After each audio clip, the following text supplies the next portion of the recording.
Welcome to CMD news. CMD news ప్రేక్షకులకి, వీక్షకులకి మరియు ప్రజలందరికీ క్రిస్మస్ శుభాకాంక్షలు. Malinidevi multi speciality hospital, Christian Peta, 5వ line, Kavali. Doctor Guttipati Malinidevi, MBBS, MS, OBGY, కాన్పులు మరియు గర్భకోశ వ్యాధి నిపుణులు. మాలినీదేవి మల్టీ స్పెషాలిటీ హాస్పిటల్ నందు అందించు వైద్య సేవలు: సాధారణ కాన్పులు, సిజేరియన్లు, లాప్రోస్కోపిక్ ద్వారా గర్భసంచికి సంబంధించిన ఆపరేషన్లు, ట్యూబెక్టమీ, పిల్లలు లేకుండా operation, high risk pregnancy, ectopic pregnancy మరియు గర్భసంచి నీటి బుడగలు, గర్భసంచి జారిన ఆపరేషన్లు, రొమ్ముగడ్డలకు చికిత్స, నెలసరి ఇబ్బందులకు చికిత్స, మెనోపాజ్ సమస్యలకు చికిత్స చేయబడును. స్త్రీలకు సంబంధించిన అన్ని సమస్యలకు చికిత్స చేయబడును. పిల్లలు లేని వారికి ప్రత్యేక చికిత్స కలదు. ముఖ్య గమనిక: మా హాస్పిటల్ నందు కాన్పోయిన తరువాత తల్లి బిడ్డను ఉచితంగా మా వాహనంలో క్షేమంగా ఇంటికి చేర్చబడును. మా హాస్పిటల్స్ ప్రత్యేకతలు: ICU, lab, AC and non AC rooms, 24 గంటలు మెడికల్ షాప్, ప్రతి రూమ్ నందు వేడి నీటి సదుపాయం కలదు.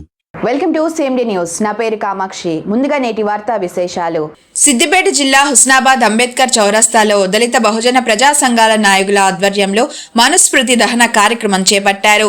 ఈ కార్యక్రమంలో పాల్గొన్న కేడం లింగమూర్తి మాట్లాడుతూ, తరతరాలుగా మనుధర్మం శాస్త్రం పేరుతో, కులాల పేరుతో మనుషులను విడగొట్టి మానవత్వాన్ని మంటగలుపుతున్నారని ఆవేదన వ్యక్తం చేశారు. ఈ ప్రమాదాన్ని స్వాతంత్రానికి పూర్వమే డాక్టర్ బాబాసాహెబ్ అంబేద్కర్ గ్రహించి మనువాదాన్ని వ్యతిరేకించి మహారాష్ట్రలోని మహత్ పట్టణంలో మనుస్మృతి ప్రతులను దహనం చేశాడని గుర్తు చేశారు. మతతత్వ పార్టీలతో మన దేశంలో కులవర్ణ వివక్ష ఇంకా కొనసాగుతుందని అన్నారు. మతం బుస్కులో బీజేపీ అధికారాన్ని చెలాయిస్తుందని ఆవేదన వ్యక్తం చేశారు. ప్రజలు అప్రమత్తులై ఇలాంటి పార్టీలను తరుముకొట్టి లౌకిక రాజ్యాన్ని స్థాపించాలని పిలుపునిచ్చారు. పంచశీల జెండా ఆవిష్కరణ Buddhist society of India Siddipet జిల్లా అధ్యక్షులు యనగందుల శంకర్ ఆధ్వర్యంలో గ్రంథాలయ చైర్మన్ కేడం లింగమూర్తి అంబేద్కర్ చౌరస్తాలో పంచశీల జెండాను ఆవిష్కరించారు. ఈ సందర్భంగా యనగందుల శంకర్ మాట్లాడుతూ, బుద్ధిని మార్గం ప్రపంచ మానవాళి అందరికీ ఆమోదయోగ్యమని అన్నారు. గౌతమ బుద్ధుడు పంచశీల ద్వారా ప్రపంచానికి జ్ఞానాన్ని ప్రసాదించిన మహానీయుడని తెలిపారు. అంబేద్కర్ పంచశీల ద్వారా జ్ఞానాన్ని ప్రబోధించాడని గుర్తు చేశారు. అనంతరం మనుధర్మ శాస్త్ర ప్రతులను దహనం చేశారు. ఈ కార్యక్రమంలో జనజాగృతి కళా సమితి అధ్యక్షులు ముక్కర సంపత్ కుమార్, దళిత బహుజన ప్రజా సంఘాల నాయకులు కొయ్యడ కొమురయ్య, వెన్నరాజు, గొల్ల ఐలేష్ యాదవ్, మారపల్లి సుధాకర్, నాంపల్లి సమ్మయ్య, గడిపే బాలు, కొలుగూరి అశోక్, జనార్దన్, మైదన్శెట్టి వీరన్న, పెరుమాండ్ల నర్సాగౌడ్, కౌలు నాయక్ తదితరులు పాల్గొన్నారు. భారత ప్రజాస్వామ్యం డాక్టర్ బిఆర్ అంబేద్కర్ గారి ఆలోచన విధానం. మతాన్ని చంపి మనుషులను బతికించేదే మతం అవుతుంది.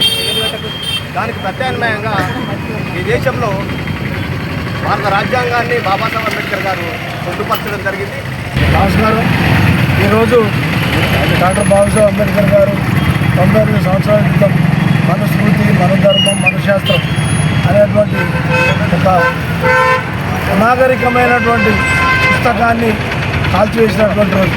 ఆ రోజు వివరంగా చెప్పిండు డాక్టర్ బాబాసాహెబ్ అంబేద్కర్ గారు.